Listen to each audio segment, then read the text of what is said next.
ভীষণ গরম পড়েছে, তো সেই জন্য আজ আমি করব একটা আইসক্রিমের রেসিপি।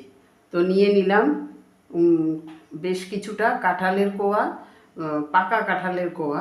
তো আমি এখন এই কাঁঠালের কোয়াগুলো থেকে রসটা বের করে নেব। আর সেই সাথে বসিয়ে দিয়েছি এখানে 2 কাপের মতন দুধ বসিয়ে দিয়েছি। দুধটাকে আমি এখন চিনি দিয়ে জাল দিয়ে একটু ঘন করে নেব, আর কাঁঠালের রসটা তো বের করে নেব। তো কাঁঠালের কোয়াগুলো আমি একটা ছাঁকনির মধ্যে নিয়ে নিয়েছি, নিয়ে আমি রসটাকে এরকমভাবে চেলে আমি বের করে নেব।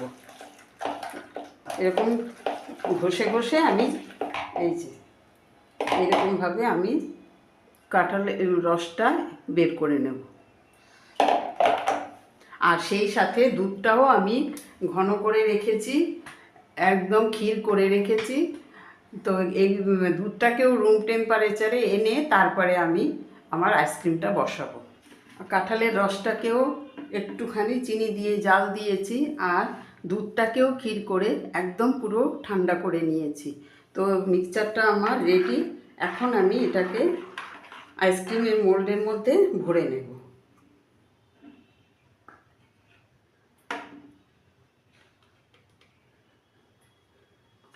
এরকমভাবে সবগুলো মোল্ড আমি ভরে নেব। তো মিক্সচারটা দিয়ে আইসক্রিমের মোল্ডগুলো আমার সব ভরা হয়ে গেছে। এখন আমি 6 থেকে 8 ঘন্টার জন্য ফ্রিজে জমতে দেব।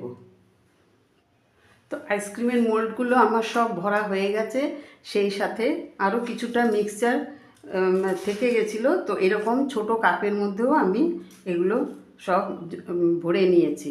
এখন আমি এগুলোকে 6 থেকে 8 ঘন্টার জন্য ফ্রিজ করে নেব। তারপরে আমি 8 ঘন্টা পরে আমি ফিরে আসছি।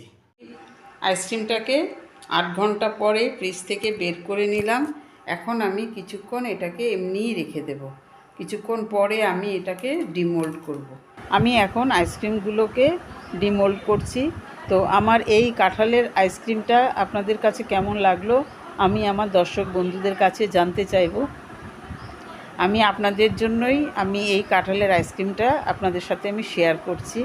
তো আজ এই পর্যন্তই, আর নেক্সট রেসিপি নিয়ে আবার আপনাদের সাথে আমার কথা হবে। সবাই ভালো থাকবেন।